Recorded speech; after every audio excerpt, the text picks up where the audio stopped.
Assalamu alaikum warahmatullahi wabarakatuh. Habari za muda huu, karibu sana katika chaneli yetu ya Lada Media TZ. Kama bado huja subscribe chaneli yetu, hakikisha na subscribe katika chaneli yetu. Nenda katika YouTube search Lada Media ili uwe kwanza kupata video na mada mbalimbali ambazo zitawasilisha hapa katika chaneli yetu. Leo tutazungumzia kisa maarufu sana ambacho kinawahusu watu wema wawili na mtu mmoja mwenye ulemavu wa uoni.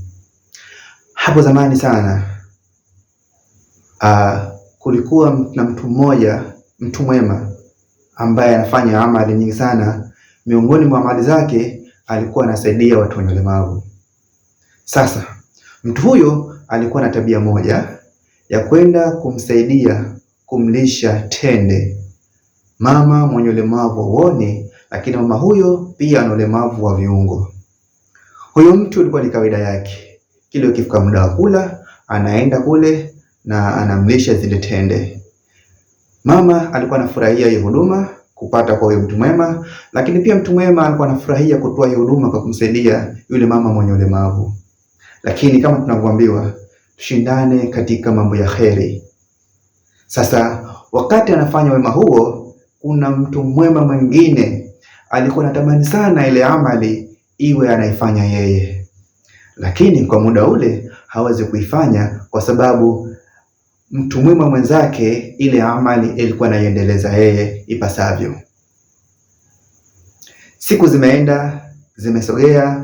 Yule mtu mwema wa mwanzo ambaye anafanya ile huduma ambayo anamsaidia mtu mwenye ulemavu wa uoni na viungo, yule mtu akafariki.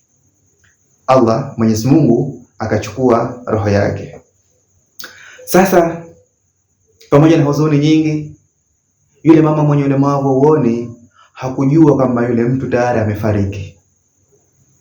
Sasa yule mtu mwema mwingine ambaye alikuwa anatamani ile amali yeye aifanye, akasema huu ni muda wangu sasa hivi kuendeleza hii amali njema au jambo jema hili ambalo analifanya mwenzangu.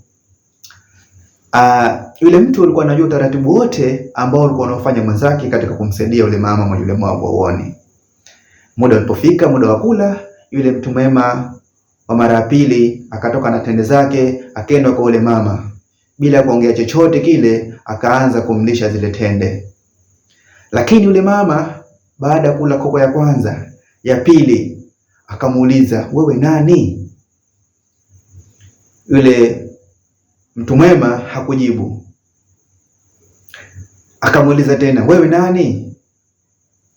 Akamwambia, mimi ni fulani, ambaye ametaja jina la yule mtu ambaye alikuwa anakuja, yule aliyofariki. Akasema, hapana, sio wewe, mimi yule namfahamu. Tukumbuke kwamba huyu mama ana ulemavu wa uoni hakuwahi kumuona yule mtu. Akamwambia, wewe si ambaye ulikuwa unakuja kunipa huduma ya kunilisha tende kwa awamu zilizopita, wewe ni mpya, wewe ni nani? Basi yule mtu mwema akajitambulisha, mimi ni fulani, nimekuja hapa baada ya yule mwenzangu ambaye alikuwa anakupa huduma hii ya kusaidia katika kukulisha amefariki. Kile mama akahuzunika sana. Baada ya huzuni hizo, yule mtu mwema wa mara pili akataka kufahamu, je, huyu mama alijuaje kama sio mimi, au kama mimi ni mwingine, sio yule ambaye alikuwa anampa huduma za kumlisha tende? Yule mama akajibu, yule mwenzako alipokuwa ananipa tende alikuwa anazitoa kokwa kabisa, lakini wewe umenipa tende bila kutoa kokwa. Kwa hiyo nilipoila tende ya kwanza nikasema, leo amesahau kunitolea kokwa.